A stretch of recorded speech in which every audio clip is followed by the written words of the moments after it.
Olá, meninas, tudo bem? Então, hoje na aula de autocuidado, eu vou comentar um pouco sobre promoção à saúde. Eu acho que é um tema bem interessante a gente comentar, dos direitos mesmo de saúde pública, tá? Que eu vou comentar um pouco sobre saneamento básico também, são condições do SUS, a história do SUS, então assim, para vocês terem um anexo, porque a partir daqui eu vou falar muito sobre direitos, então que também podem cair com autocuidado, de você se autocuidar também, dos seus direitos, da saúde que você tem direito, acesso a ter. Então eu vou falar um pouco sobre a luta que foi para a gente ter esses direitos hoje, de saúde. Conceito de promoção da saúde dos determinantes sociais, Os cuidados integrais com a saúde implicam ações de promoção da saúde, O que? Prevenção de doenças, fatores de riscos e depois da instalada doença, o tratamento adequado dos doentes. Esses três tipos de ação têm áreas de superposição, como seria de se esperar, Então, oferecido pelo SUS. Então, hoje, o SUS tem o protocolo de promoção, prevenção de doenças, e fatores de risco. Após a gente ser diagnosticado, com a patologia, a gente tem um tratamento adequado frente à patologia que nos acomete, E assim, é nosso direito, tá na Constituição do Sistema Único de Saúde, que a gente tem acesso a esses tratamentos, pré e pós a doença. A saúde é um direito humano fundamental reconhecido por todos os fóruns mundiais e todas as sociedades. Então, assim, direito à saúde todos nós temos, tá? É um direito, é constitucional. Tal como a saúde encontra-se em pé de igualdade com os outros direitos garantidos pela Declaração Universal dos Direitos Humanos de 1948, que ela rege liberdade, direito à alimentação, educação, segurança, nacionalidade, dentre outros direitos, Então, assim como a imagem diz aí, a saúde é um direito e não um negócio, não é negociável, Nós hoje, como pessoas da sociedade, conhecedoras do nosso direito, é nosso papel de autocuidado garantir que a gente tenha acesso a uma saúde de qualidade, tá? Então a gente sabe que tem um sistema único, a gente sabe que tem verbas para isso, a gente sabe que tem gestores para isso. A gente vota em nossos representantes para que eles ofereçam isso para a gente, tá? A saúde é amplamente reconhecida como o maior e melhor recurso para o desenvolvimento social, econômico e pessoal, assim como uma das mais importantes dimensões de qualidade de vida, tá? Então, assim, sabemos, que hoje o patamar saúde, quando a gente fala de conceito de saúde, tudo melhora, Como a gente está nessa crise de corona. A maior preocupação nossa hoje com profissionais de saúde é com a saúde das pessoas. A economia, o pessoal, o profissional, depois a gente corre atrás. Saúde é fundamental, Para uma qualidade de vida, para uma qualidade de trabalho, uma qualidade de vida amorosa, para a gente cuidar dos nossos filhos, para a gente poder trabalhar, na verdade, Então a saúde, ela é um eixo, que recorre de tudo. Por isso que a gente fala saúde mental, saúde psicológica, saúde do trabalho, saúde amorosa, saúde da família, nesse âmbito, porque se qualquer um desses está doente, afeta em todos, É um conteúdo que a gente viu lá em psicologia também. Na maior parte do tempo de suas vidas, a maioria das pessoas é saudável, ou seja, não necessita de hospitais, CTI, que é Centro de Tratamento Intensível, que é as UTIs, ou complexos procedimentos médicos, diagnósticos ou terapêuticos. Na maior parte, a gente não necessita de tratamentos intensivos, Que é o caso esse aqui, são UTIs que estão sendo improvisadas porque falta leito, Isso porque a maior parte da vida a gente não precisa. Se a gente precisasse, Sendo que a gente tem direito à saúde, é constitucional a gente ter direito à saúde pública e a gente não tem. Vendo tanto que o anexo, o importante em quem a gente vota e como a gente vai votar é o antipolítica. A gente tem que começar a repensar os nossos projetos de promoção à saúde, o que, que os nossos gestores estão nos oferecendo, Nossos representantes do legislativo, Prefeito, vereador, senado, deputado, presidente. Para a atenção integral da saúde, será necessário utilizar e integrar saberes de práticas hoje reunidos em comportamentos isolados. Então, atenção médico hospitalar é um desses processos de atenção integral à saúde. Programas de saúde pública, Então, são programas que são implementados, de acompanhamento da gestante, do idoso, do diabético, do hipertensivo, da gestante em situação de risco, tá? São programas de saúde pública. Vigilância epidemiológica, né? São aqueles profissionais que vêm, avaliam nossos lotes, né? Tentando evitar os focos de dengue, dentre outras patologias que podem acometer, né? Vigilância sanitária, o que que elas fazem? Elas passam nos comércios, né? Avaliando se estão servindo comida de qualidade para a população, né? Adequando os ambientes para atender essa comida, tanto quanto as farmácias para adequar ao fornecimento de medicações, hospitais, laboratórios, tudo para garantir uma saúde de qualidade, tá? Educação para a saúde, né? Então, educação em saúde, educação para a saúde também é um processo que rege uma atenção integral à saúde. Com ações extrasetoriais em distintos campos, como água, esgoto, resíduos, drenagem urbana, também são processos de atenção integral à saúde e que são constitucionais quando a gente tem direito ao quê? A saneamento básico. Lembra da última aula que eu falei? São coisas necessárias que a gente tem, tá? E também educação, habitação, alimentação, nutrição. Então, é nosso direito ter educação, ter moradia, ter alimentação com nutrição adequada, tá? Então, assim, tudo isso é nosso direito, tá? Então, hoje uma criança, quando ela vai para a escola, ela tem uma alimentação balanceada, nutritiva. Ah, tá comendo macarrão, tá. Mas vamos olhar o cardápio dos outros dias, que teve uma fruta, teve uma coisa, tá certo, hoje foi um carboidrato muito alto, concordo, né? Com lipídio, talvez um mau preparo das profissionais, mas a alimentação dos outros dias vai ser regrada, tudo balanceado, para quê? Para que não tenha nenhum hipo, nem pouco, né? Hiper, na verdade, né? Dirigir esses saberes e práticas integrados em um território peculiar, diferente de outros territórios, né? Onde habita a população com características culturais, sociais, políticas, econômicas, também diferente de outras populações que vivem em outros territórios. Então, né, fazendo essa abrangência aqui, né, em situação, né, de atenção integral à saúde, a gente tem esse direito de programas de saúde, né, atenção de um médico hospitalar, né, de vigilância epidemiológica, vigilância sanitária, educação e saúde. Temos direito de ter água potável, ter esgoto, resíduos, drenagem urbana, né, que é o que? Drenar esses resíduos de esgoto para fora, fazer uma alimentação correta. Temos direito à habitação, à educação, né, e ainda de quê? Acesso a características culturais, sociais e políticas e econômicas ao nosso favor, né? Dentro das várias populações e vários territórios que a gente tem dentro do país, obedecendo que às suas culturas, às suas exigências, aos seus processos. Então vamos aí, gente. Isso é a realidade que a gente tem? Não deveria ter, mas ainda tem, né? Olha as moradias à esquerda, a condição, a do meio, as crianças brincando no meio lixo, pessoas no Nordeste passando fome, dificuldade, né? Olha essa favela, a situação ao meio. Olha esse córrego que corre dentro de uma cidade onde ele é tratado para poder oferecer água para a cidade. Vocês concordam que isso é o que eu acabei de dizer logo atrás? A prática condiz com a teoria que a gente está estudando hoje? Temos políticos hoje ganhando milhares de dinheiro, né, viajando para o exterior, fazendo churrasco na época do Coronga. E olha a situação dos brasileiros no país.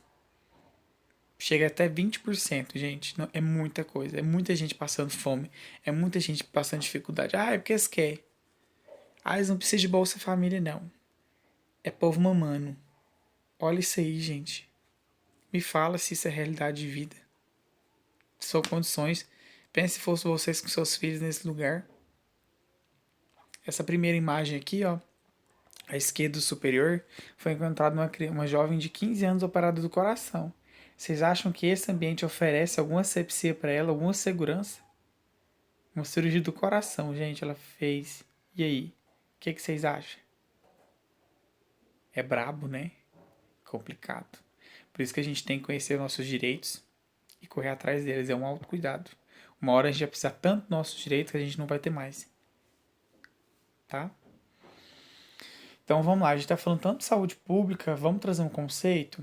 A saúde pública aquela é voltada para ações de manutenção à saúde da população, garantindo um tratamento adequado e de prevenção de doenças, né? Então, além dela dar a atenção à saúde para você, né, a manutenção de saúde da população, né, consultas, exames, procedimentos, ela também garante um tratamento adequado e de prevenção de doenças também, né, na UBS, né, na ESF. No Brasil, a saúde pública é regulada pela ação do Estado, através do Ministério da Saúde e demais secretarias estaduais e municipais, né? O objetivo básico da saúde pública é garantir que toda a população tenha acesso ao atendimento médico de qualidade, né? A procedimentos, a orientação sexual, a orientação frente ao pré-natal, orientação frente a uma cirurgia que seja, a coleta do preventivo da mulher, né? Ao tratamento de cáries do dente, então tratamento bucal, né? Então vocês entendem a necessidade da saúde pública, a essência dela? Acontece em essência? Não. Por quê? Estado não trabalha como deveria trabalhar. O Ministério da Saúde fica correndo atrás igual um doido, mas o Estado, o município não trabalha. A gente não pode falar que não trabalha, gente, desculpa, mas assim, não implementa como deveria ser. Ah, falta recurso. Aí fica assim, o município mandando para o Estado passando para o governo passando para o presidente, e o presidente inventando outra desculpa. Então todo mundo fica só passando balela, balela, balela e ninguém resolve. Né? Então vamos lá, história da saúde pública no Brasil. Então a gente viu o que é o conceito da saúde pública, a sua essência, e o que é a saúde pública no Brasil, como ela, né, se originou. Né? Porque hoje a gente tem, né, as regulamentárias do Sistema Único de Saúde, né, o SUS, que é um sistema universal, que tem protocolos e que a gente, como profissional, devemos saber, que eu vou comentar agora em os três. Então vamos lá. A saúde na época da colonização e império no Brasil era bem precária. Durante o período da colonização e império no Brasil, não existiam políticas públicas voltadas para a saúde, né? Então ficou bem claro que na época da colonização o pau estava torando. Quem tinha condições ia para os farmacêuticos, para os curandeiros, e era isso. No início da colonização, muitos indígenas morreram em virtude das doenças do homem branco, aquelas trazidas pelos europeus e para as quais a população indígena não tinha resistência. Gripe, né, tuberculose, dentre outras. Assim, a gripe matou muitas pessoas. Ela devastou muitas pessoas por quê? Como os indígenas aqui, para eles não existiam essas doenças. E o sistema imune deles não era resistível.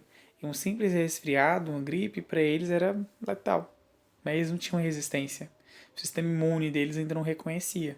É como se fosse o corona.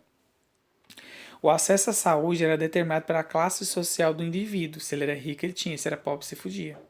Os nobres tinham fácil acesso aos médicos, enquanto os pobres escravos indígenas não recebiam nenhum tipo de atenção médica. Essa parte da população era dependente da filantropia, caridades e crenças. Então, onde tinha padres que a tentavam ajudar, curandeiras, benzedeiras, era jogadas para a morte mesmo, entendeu? Então, por isso que a população indígena e negra sempre teve essa cultura de tratamentos fitoterápicos, né? Eles foram conhecendo medicações, foi dando certo e foi, porque eles não tinham médicos para tratar deles. Morria a míngua, o índio e o preto era como se fosse um boi e uma vaca. Adoeceu, morreu, pronto, acabou, se vira. O pobre vai trabalhar e se vira, entendeu? É complicado, gente. A saúde pública já foi uma situação assim, deprimente, tá? Então hoje a gente pensa assim, nossa, a saúde pública tá ruim, tá ruim. Tá ruim, mas tá bom, né? Se a gente for pensar há anos atrás.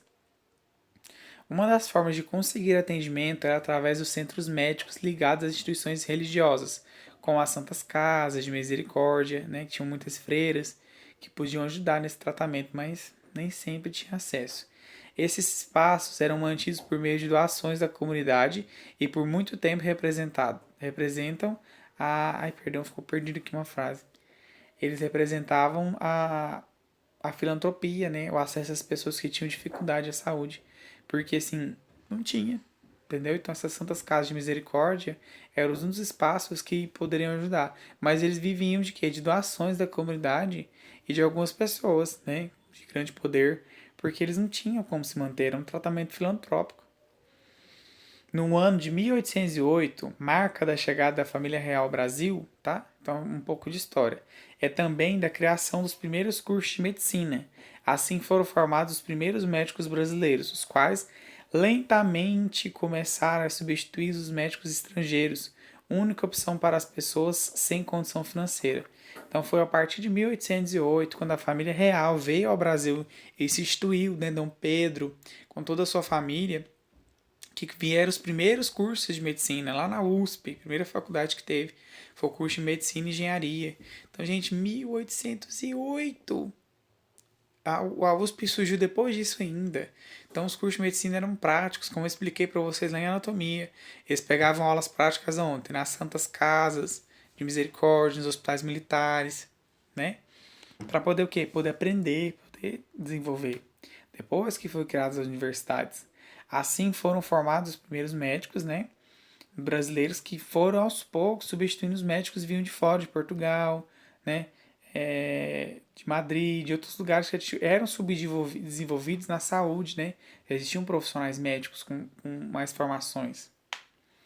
A saúde pública após a independência do Brasil. Então a gente viu como era antes e depois que ela foi proclamada. Após a independência do Brasil em 1822, vamos voltar aqui para mim não mentir, ó.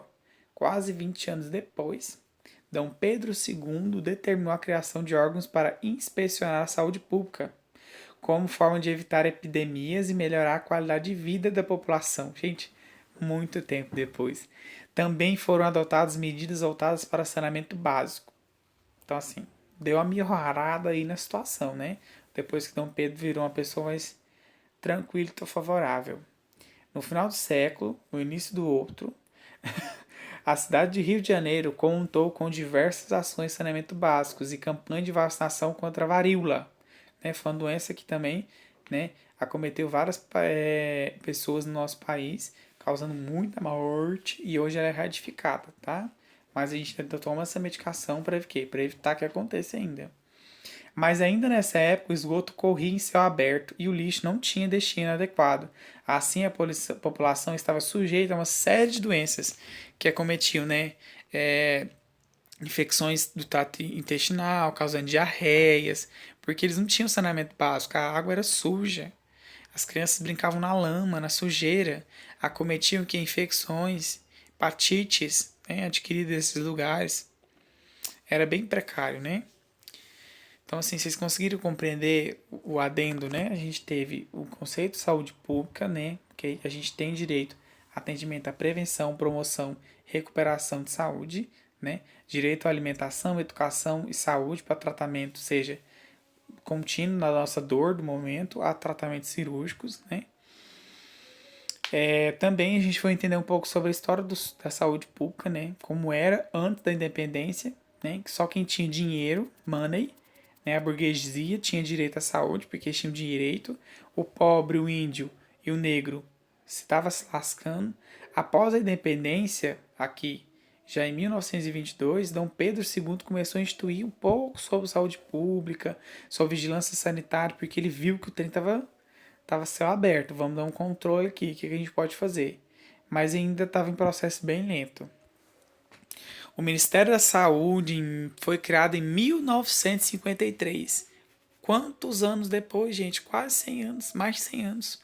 Foi quando também iniciaram-se as primeiras conferências sobre saúde pública do Brasil. Pensa, daí surgiu a ideia da criação de um sistema único de saúde que pudesse atender toda a população. Porém, com a ditadura militar, olha o que a ditadura militar fez. A saúde sofreu cortes de orçamento e muitas doenças voltaram a se intensificar. Então, o que Dom Pedro começou em 1822, com a ditadura militar no Brasil, a saúde que entrou em declínio, porque eles não achavam necessidade de investir em saúde, porque já eram pessoas que malhavam, tinham acesso à alimentação correta, moravam em casas boas, o pobre que se fudia. Entendeu? Desculpa o termo, mas assim, é para ficar mais claro e vocês conseguirem gravar mais. Mas em 1970, 20 anos depois, ai meu Deus do céu, apenas 1% do orçamento da União era destinado para a saúde. Gente, era uma miséria. Ao mesmo tempo, surgiu o movimento sanitarista, formado por profissionais da saúde, intelectuais e de partidos políticos. Eles discutiam a mudança necessária para a saúde pública no Brasil. Então, foi em 1970 a gente teve uma revolução, que teve um movimento sanitarista, a fim de que os profissionais de saúde foram para ruas, pessoas que tinham intelectual e conhecimento em partidos políticos, para quê? Para melhorar as condições de saúde, que a situação que estava não podia continuar. Era constitucional, já existia o sistema único de saúde com um serviço universal para todos, mas não estava atendendo todo mundo com qualidade. Uma das conquistas do grupo foi a realização da 8ª Conferência Nacional de Saúde. Olha o pau torando, em 1986. Gente, olha lá, de 1970, 16 anos depois. O documento criado ao final do evento era um esboço para a criação do Sistema Único de Saúde. Então foi quando realmente instituiu. Eles tinham a criação do Sistema Único para implementar, mas não tinha um processo ainda em trabalho concreto, né? Porém, a Constituição de 1988 traz a saúde como um direito do cidadão e um dever do Estado. Então, todo político tinha que garantir a saúde daquele Estado, né? Outra importante conquista foi o Sistema Único de Saúde Pública, que deve ser garantido de qualidade e acessível a todos os brasileiros e ou residentes do Brasil, independente ou não. A partir de agora virou constitucional. Antes era um direito, agora é constitucional, né? Agora, preto com branco, existe uma conferência, existiu processos e leis e decretos que daqui ninguém muda, daqui ninguém tira. E todo brasileiro e residente do Brasil tem acesso à saúde de garantia de qualidade e acessível a todos aqueles que precisam, tá? Então esse papo de, não tá tendo, mentira, você tem direito, entendeu? Famoso barraco. Se não for, não vai, né? A Lei Federal 8.080 de 1990 regulamenta o Sistema Único de Saúde. Vocês viram que vai demorando, entendeu? Coisas que vão processuando. De acordo com a legislação, os objetivos do SUS são, isso aqui eu vou cobrar na prova, identificar e divulgar as condicionantes e determinantes de saúde, é um objetivo do SUS. Formular a política de saúde para promover os campos econômicos e social para dividir o risco de agravos na saúde, né, além de promover, né, ações ao campo econômico e social, a fim de que de diminuir os riscos de agravo à saúde. É o processo de que de construção de saúde e educação. Fazer ações de saúde de promoção, a saúde de promoção, proteção e recuperação, integrando ações assistenciais e preventivas. Outro processo de educação e saúde. Então, é isso aí, ó. Quando começa a melhorar, o povo põe fogo. Quando apaga, tem que construir. E o SUS foi isso. Foi um processo de construção bem lento. Vocês viram o tanto de tempo que demorou. Foi criado, não foi constitucionado, virou lei, depois virou decreto, depois virou lei. Agora acabou, tá? Então ele tem esses 3 objetivos hoje, né? E que eles devem ser cumpridos, tá? Nós, como profissionais de saúde, principalmente, devemos saber quais os direitos dos nossos profissionais, como profissionais, né? Que a gente tem direitos, e também dos nossos pacientes, que a gente tem que passar a eles. Reforma sanitária brasileira. A reforma sanitária foi um resultado de um conjunto de alterações estruturais realizadas na área da saúde em vários países. Quando a falta de condições de saneamento e a baixa qualidade de prestação de serviços, entre tantos outros, eram enfrentados por vários deles. Então a reforma veio com o objetivo de quê? De melhorar, né, essas estruturas que faltavam condições de quê? De saneamento e a qualidade de prestação de serviço que as pessoas não tinham. Estava muito precário. Assim, a necessidade de reformular os sistemas de saúde impulsionou a abertura de discussões, dando início ao que se chamou de quê? Reforma sanitária, né? Então mudou os processos, mudou as leis, as normativas, porque é retrocesso. A população estava caminhando, mas a lei estava em retrocesso. A qualidade eles queriam seguir como se fosse antes. Na verdade, não, a gente tem que caminhar para frente. Caminha, Brasil, vamos para frente. Outro marco da saúde pública também foi a revolta da vacina em 1904. né? Foi uma rebelião popular contra a vacina antivaríola. Lembra tantas que pessoas que morreram de varíola quando comentei? Ocorrida onde? No Rio de Janeiro, em novembro de 1904. O trem foi uma bomba, gente, uma bomba. Por quê? As pessoas queriam, os profissionais queriam vacinar as pessoas, mas não queriam orientar. Chegava em casa com a pistola, igual aquela de vacinar gado, entendeu? E queria furar as pessoas com aquelas agulhas enormes, as pessoas não sabiam. E isso criou uma rebelião, as pessoas, a população brasileira foi pra rua, entendeu? Foi contra, derrubou carro, pôs fogo em hospitais, porque eles não queriam, eles não sabiam, e não foi orientado, só chegava, amarrava a pessoa na marra, entendeu? Os militares e os profissionais faziam o procedimento e ia embora, entendeu? Para erradicar o processo. Então, né, a revolta da vacina foi um motim populacional ocorrido entre 10 e 16 de novembro de 1904, em Rio de Janeiro, na capital do Brasil, na época. Né? Que na época Rio de Janeiro foi a então capital do Brasil. Seu pretexto imediato foi a lei que determinava a obrigatoriedade da vacinação contra a varíola, né, que eu também já falei, mas também associada a causas mais profundas, como a reforma urbana que estavam sendo realizadas pelo prefeito Pereira Passos e as campanhas de saneamento liberadas pelo médico Oswaldo Cruz. Então, além das consequências da obrigatoriedade da vacinação sem orientação, da forma como estava, agressiva, impositória, a população também ficou brava frente às reformas urbanas que estavam sendo feitas, né? A retirada de casas de algum lugar, paveamento de ruas e tudo mais, mandando pessoas para fora de casa para derrubar aquilo e taratrê. Então as pessoas ficaram revoltadas, elas não tinham orientação correta frente ao porquê, a importância disso. Tipo, vamos tirar vocês daqui, vamos colocar ali então, né? Além de campanhas de saneamento básicos liberadas, né, pelo Oswaldo Cruz, de qualquer jeito, de qualquer maneira. Gente, o povo antigamente tinha ideia e tocava para frente e o leigo não tinha informações como a gente tem hoje, né? A importância do saneamento básico, a importância de campanhas de saúde, dentre outras, reformas urbanas, né, que os prefeitos podem oferecer a nós, né, que é esgoto, é, água tratada, que a gente sabe que a gente tem direito e hoje é ofertado de uma forma bem legal. Antes não, era de qualquer jeito, as pessoas não sabiam. Quando eu falo de qualquer jeito, era impositório, gente. São pessoas que vinham ainda do trauma da, do militarismo ainda, né? Como vocês podem ver aí a imagem, né? Ônibus tombados, carros parados em trilhos, tá vendo? Nas frentes dos grandes casarões de Rio de Janeiro. O trem foi punk, né? Como vocês podem ver. Saúde não é simplesmente a ausência de doença. É muito mais que isso. É bem-estar físico, mental, social, político. Né? Então a saúde ela implica, né, não somente a ausência da doença, mas um bem-estar, né, contínuo do nosso corpo, da nossa mente, do meio social que a gente vive e a política que nos lidera, que nos governa, né, que hoje a gente vê que é uma política doente, corrupta, nojenta. Me desculpa, mas eu tenho um nojo da política brasileira, entendeu? Tem pessoas que estão lá dentro da política que nunca viu falar sobre ciência da política. Né? Se hoje vocês não sabem, podem procurar sobre saúde política. Saúde política não, perdão.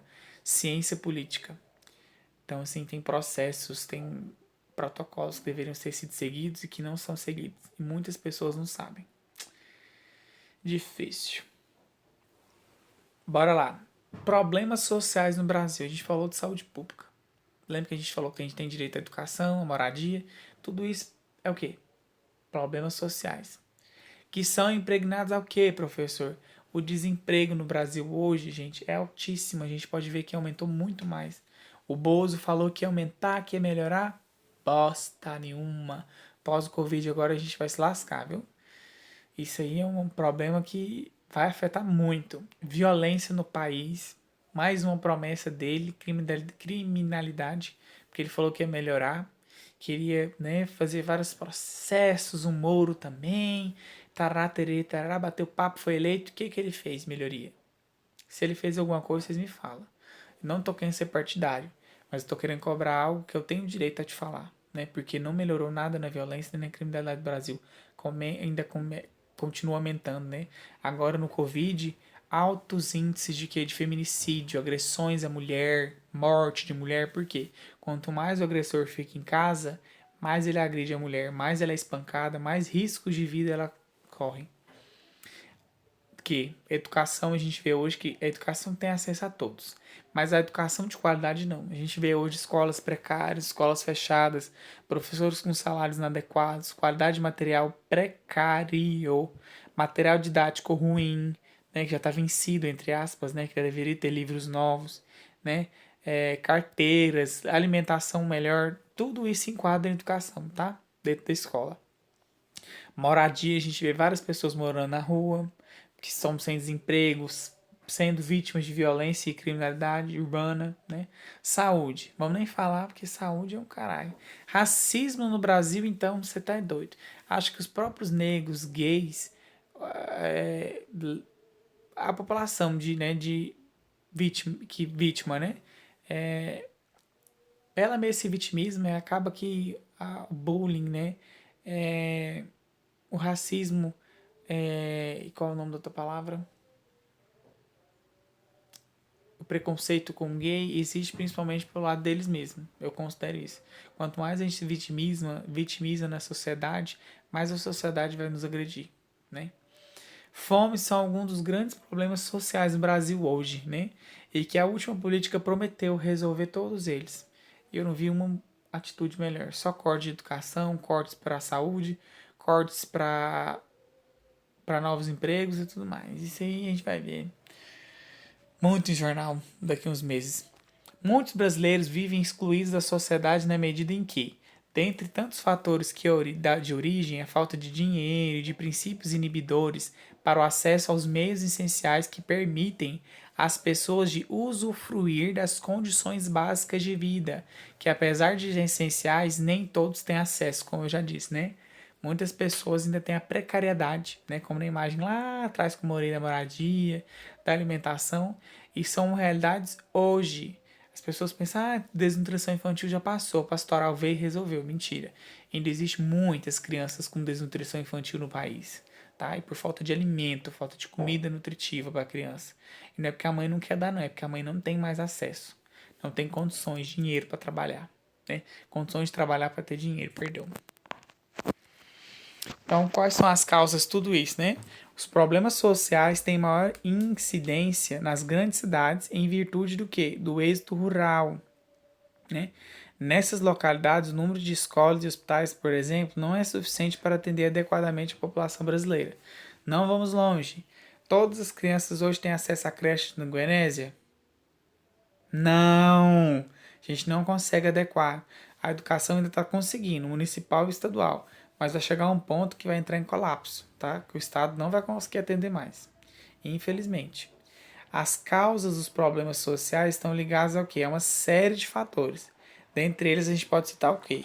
Falta de planejamento familiar, né? Lá em saúde pública. As próprias mães não planejam, elas engravidam e pronto, acabou.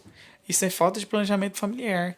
É casar, ter condições financeiras, ter uma estabilidade, depois planejar uma gestação, ter um filho, ter um emprego fixo, ter condições de moradia, de educação garantida para a criança ainda, que a maioria não nem pensa nisso, só engravida, tá? Falta de compromisso dos governantes e corrupção, que eu acho que é o pior aqui, tá? Que, nossa senhora, eu tô com uma preguiça de política ultimamente que vocês estão entendendo. Existe solução, então, professor, para todo esse problema, essas causas que existem aqui hoje? Sim. O fato de que os problemas estão interligados torna a resolução ainda mais complexa, mas existe. A falta de formação pode resultar no desemprego, que gera falta de dinheiro, falta de bens e até mesmo do acesso. Pode resultar crime o quê? Criminalidade. Então, a falta de dinheiro e condições de trabalho, que a pessoa vai? Vai partir para criminalidade, porque eu tenho um filho pequeno em casa, tenho família para tratar, tenho água e energia para pagar, tenho contas, remédio, hospital. Então, assim, é uma situação complexa, mas existe a solução, né? Vamos pensar muito bem aqui ó, em quais governantes que a gente vai colocar lá dentro e ficar atento ao tipo de corrupção que eles estão fazendo conosco. Porque o salário deles nunca diminui, mas o nosso sim, tá? Impede que o nosso cresça. A nossa economia é um lixo, me desculpa. Nossa qualidade de vida do brasileiro é mediana. Poderia ser bem melhor. Situação atual da saúde pública no Brasil. Então a gente falou, né, desde os primórdios da humanidade brasileira, né, a gente falou das revoltas que a gente teve de vacina, de reforma sanitária. Então vamos falar como está o nosso Brasil agora, né, nesses últimos 5 anos, 6 anos. O Sistema Único de Saúde foi uma grande conquista da população brasileira, como eu já disse, né? Sendo reconhecido como um dos maiores do mundo, tá? Nenhum do mundo inteiro tem um sistema único como a gente tem. E usado como modelo em outros países. Então, outros países usam o nosso sistema único. Mas você não encontra esse caos que esse político tem a coragem de segurar essa plaquinha. Que caos? Isso é intriga da oposição. Vai estar tudo certo. Tudo bem. Olha aí, idosos jogados em qualquer jeito, pacientes jogados em macas, em corredores, isso em chão, falta de leitos, falta de UTI, falta de medicação em todo o Brasil, gente. Não vem com essa. Entretanto, a saúde pública do Brasil sofre desafios de mau gerenciamento e de falta de investimentos financeiros. Existe o programa Saúde para Todos, né? Sistema único. Existe verbas destinadas pelo SUS, mas os próprios governantes, ninguém sabe cadê o dinheiro. Como resultado, temos um sistema colapso, né? Na maioria das vezes insuficiente, com pouca qualidade para atender a população. Então, às vezes o que é necessário, uma dipirona, falta em um hospital. Então, analgésicos simples que falta, preenche antibióticos, materiais de esterilização, né? Dentre outros que são necessários para a saúde, que a gente não está tendo mais acesso. Opa, mexendo aqui sem querer. Então, vamos lá. Quais os principais desafios da saúde pública no Brasil hoje, professor? Então vamos lá, falta de médicos, né? O Conselho Federal de Medicina estima que existe um médico para cada 470 pessoas. É muito pouco médico. Olha que isso, a gente tem aí faculdades brasileiras formando 60 médicos por cada semestre. Temos médicos no estrangeiro, mas emprego para todos? Nananina, não. Falta de leitos, né? Em muitos hospitais faltam leitos para os pacientes, né? A situação é ainda mais complicada quando trata-se de UTI, unidade de terapia intensiva, né? Então, assim, igual eu falei, se o básico que é leito para o paciente que está com febre, diarreia, imagina porque precisa ir para UTI, um atendimento, terapia intensiva, né? Para uma sepse, para uma pós-bariátrica. A situação tá punk, viu, gente? Falta de investimentos financeiros, né? Em 2018, apenas 3,6% do orçamento do governo federal foi destinado à saúde. A média mundial é de 11,7%. Então, trem aí tá feio. Temer, né? Bota aí nele.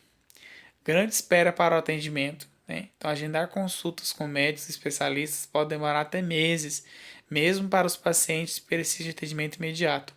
O mesmo acontece com marcaram exames, né? Marcação de exames. A própria charge aí mostra, né? Esta fila é para marcar consulta? Não, não. Esta é para desistir do exame. Então, assim, é tão complicado a gente ter o acesso que acaba que a população desiste de ter acesso a ela. Não vamos longe, em Goianésia. Eu trabalho com um centro médico. Diversas vezes eu tento, né, encaminhar pacientes para triagem e eles ficam lá, ó. A gente não pode culpar o prefeito atual, os vereadores atuais, mas a gente pode culpar a gestão, né, que vem, estadual, municipal, todo mundo. Todo mundo falta. Não vem com essa que não tem, tá? Eventos acontecem na cidade e com shows ordinários, né? E a saúde, cala a boca. É ano político, gente. As pessoas que precisam de atendimento médico muitas vezes sofrem com a demora ou desistem do atendimento, como eu já disse, né? E voltam para casa, porque eles não. Gente, eles passam tanta humilhação, tanta dificuldade, que eles preferem, já que a gente ia morrer, entre aspas, a gente prefere morrer em casa, né? Em muitos hospitais é comum ver pessoas sendo atendidas em corredores, longas filas de esperas, né? E ou com precariedade de condições de estruturas e higiene. Então, assim, não tem nem condição de limpar às vezes, a estrutura tá mofada, o ar-condicionado não funciona direito, já tá dando infiltração nas paredes, tá caindo aos pedaços. Cacaeira. Tá vendo? E o exemplo das caveiras é um exemplo. Aliado a isso, muitos hospitais e centros de pesquisa estão ameaçados de encerrar suas atividades por conta da falta de investimentos em mão de obra. Falta verba para pagar o, a pesquisa, os medicamentos, a manter o prédio em si. Como que eles vão conseguir manter os funcionários com pagamento? Eles têm que reduzir a equipe. E como que a equipe pequena vai atender grande população? Como a gente viu, a cada um médico ele atende 470 pacientes no Brasil. Ele não consegue atender em um mês. Vai atender sim, olhou, medicou, vai embora. Olhou, medicou, vai embora. Entendeu? A qualidade vai se perdendo pela quantidade de pessoas que precisam ter acesso. E olha que na maior parte da nossa vida a gente fica o quê? Saudável. Como forma de ter acesso ao atendimento médico, muitas pessoas recorrem à saúde suplementar, ou seja, aos planos de saúde privado, aos que têm condições para melhorar a saúde, né? Para ter exames para mais em conta, consultas com especialistas mais em conta, fazer uma cirurgia mais em conta, porque o sistema único está morrendo, está brabo. Porém, os preços praticados são altos, o que faz com que 70% da população, 75% da população dependa exclusivamente apenas do Sistema Único de Saúde, o SUS, que está essa poenga aí, né? Uma pesquisa realizada e divulgada em 2018 pelo Conselho Federal de Medicina, o CFM, demonstrou que 89% da população brasileira classifica a saúde pública ou privada como péssima, ruim ou regular. Hoje a gente paga para ser mal atendido, porque até a saúde particular é ruim no Brasil, entendeu? Às vezes a gente chega na consulta, a gente é bem atendido, mas a qualidade do profissional, péssima, péssima. Eu recebi uma paciente um tempo atrás para dermatologia e ela estava tratando de algumas, vamos dizer, umas perebinhas, assim, para vocês conseguirem, são petequias, são feridinhas da pele em um determinado local e estava sendo umas verruguinhas em algum lugar também e o médico passando ácido para combater, porque era uma bactéria e tal, tal, tal, todo mês 350, 250 da pomada e aí já foi quase R$ 700 por mês, porque tem outras coisas, parará, pererê, e nunca resolvia. Chegou para mim, né, a paciente, meu médico do internato, o professor, né, dermatologista, avaliou ela e pediu uma biópsia. Ela deu positivo para câncer, gente. Ela estava sendo tratada como uma bactéria de pele, né? Que a gente tem, né? Que eu comentei com vocês já, mas que estava com uma alta concentração e estava danificando a pele daquele lugar e na verdade já estava com CA, né? Então ela foi encaminhada para o Jorge para tratamento e regulação, graças a Deus. Então assim, o meu atendimento filantrópico salvou ela de um sistema de saúde particular de alto escalão, tá? Então, uma pesquisa realizada em 2018, né, mostrou isso, né? Então, a gente é complicado, tá brabo. A saúde morreu na fila de espera, é fato. Saúde pública e doenças, né? Atualmente, os principais problemas de saúde pública no Brasil são as hipertensões, diabetes e obesidade, que a Estratégia Única de Saúde, né, tenta acompanhar. A gente tem o dia o hiperdia, né, que é o tratamento do hipertenso diabético, e o tratamento de obesidades, né? A gente tenta orientar sobre alimentação, traz a psicóloga, a nutricionista, acompanha esses pacientes, a gente tenta regular para o caso de bariátrica ou então o caso de apenas educação e reeducação alimentar, tá? Essas doenças atingem grande parte da população e necessitam de uma estrutura adequada dentro do Sistema Único de Saúde para garantir um atendimento de qualidade para todos, né? Como já disse diversas vezes aqui. O resultado da falta de investimentos na saúde reflete no retorno de doenças consideradas erradicadas ou controladas há muito tempo. Por exemplo, em 2018, o Brasil viveu um surto de casos de sarampo, que há anos já foi retificado, a gente acabou, tá?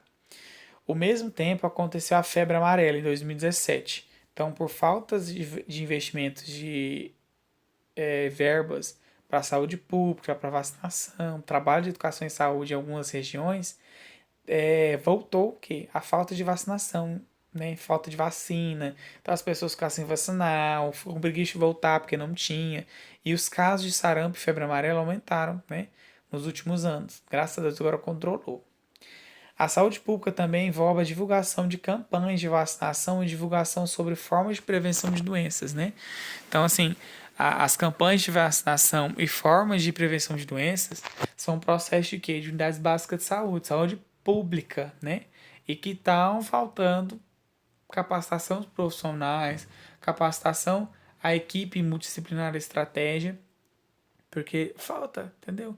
Às vezes o enfermeiro sai da academia, da faculdade, formado com conhecimento geral e cai de boca, de cara na estratégia, mas ele não passa por uma capacitação nem nada e ele só fica com o que ele aprendeu da saúde pública, né?